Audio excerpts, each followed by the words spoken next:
Ndugu Mswahili, tuko hapa Bakita na mkononi mwangu nimeshikilia kamusi ya shule ya msingi.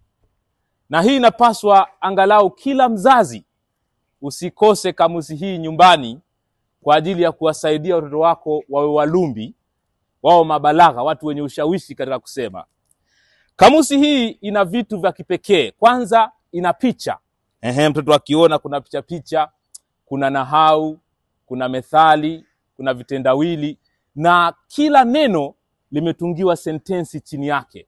Kwa hiyo hata mtu mzima kusoma unapata mambo ya kupendeza, ndio unaanza tondozi. Kuna jambo gani tumelisahau hapo? Kama unavyoona ina umbo dogo kabisa. Ambalo umbo hili ni rahisi kabisa kubebeka kwa mtoto mdogo wa shule za msingi. Lakini pia ufafanuzi wake ni rahisi sana, ni wa moja kwa moja. Pia kamusi hii kama unavyoiona rangi zake.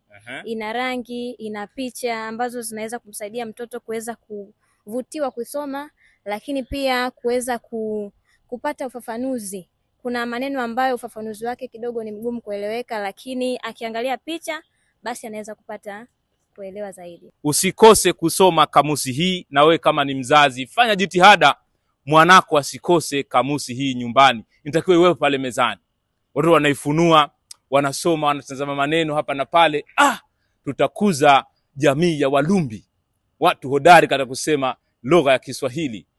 Wabadu wakatabahu fakir. Langu jina ni Joram Kumbi, na yuka huku nikiweseka kiwendo wazimu. Naam, lumbi kila pahali.